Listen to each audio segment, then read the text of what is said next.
Rick's Firearm Academy of Detroit continues its daily tribute to heroes, patriots, and renegades all this month in February in commemoration of Black History Month. Hopefully you all have been enjoying this series as much as I have enjoyed bringing it to you. Before we continue with today's subject, I want to just take a few moments to ask that if you have been enjoying this month-long tribute to Black History Month, that you do me a solid, that you like this video, that you subscribe to my channel, that you forward these video updates to all in your social media circles. Okay, let's get on with today's honoree. Today's honoree is Sojourner Truth. Born Isabella Baumfree in 1797, Truth was born into slavery into the Baumfree family in Swartekill, Ulster County, New York.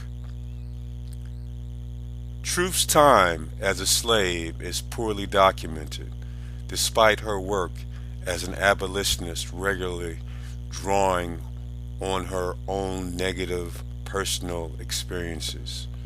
However, what we do know is that she was sold 3 times in 4 years between 1806 and 1810.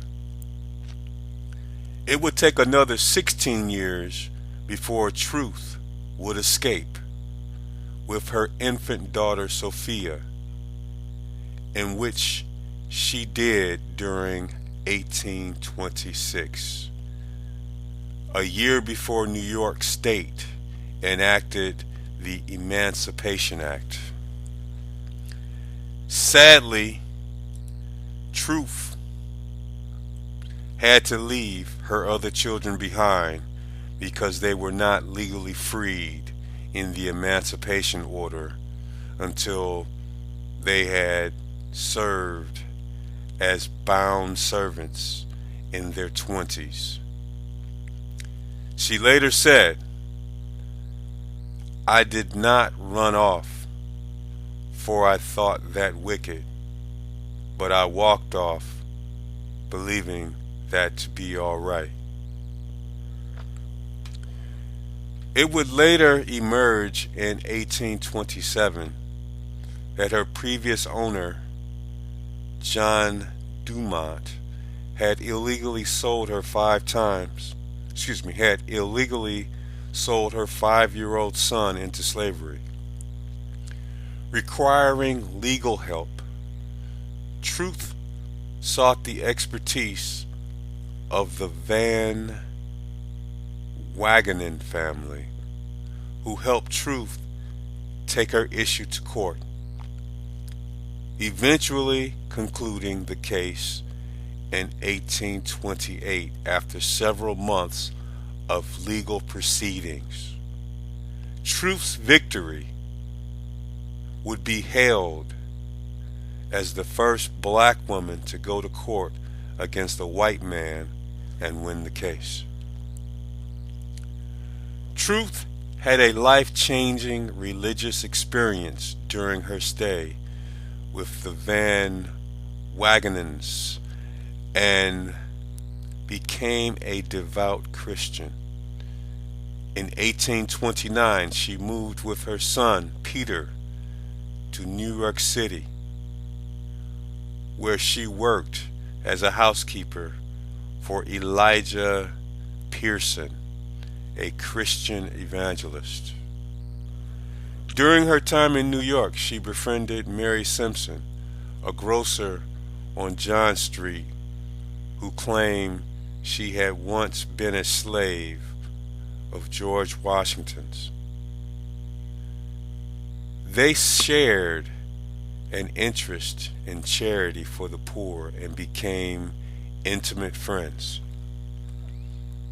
In 1832, she met Robert Matthews, also known as Prophet Matthias, and went to work for him as a housekeeper at the Matthias Kingdom communal colony. Elijah Peterson fled, and Robert Matthews and Truth were accused of stealing from and poisoning him. However, both were acquitted. The adoption of the name Sojourner Truth would not come until 1843, while she was living in New York. The reason for the change of name is unknown, and it was not documented, nor was it the name she took on upon her Christian baptism. Sojourner's work as a women's rights activist is best surmised by her 1851 "Ain't I a Woman" speech, which she delivered in an impromptu style at the Ohio Women's Rights Convention in Akron, Ohio. The speech is best known for its recreation using a deep Southern accent.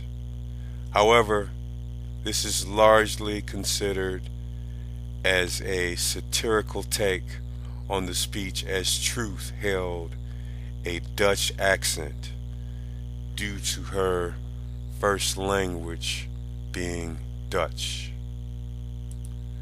During the Civil War of 1861 through 1865, Truth helped recruit black troops for the Union Army.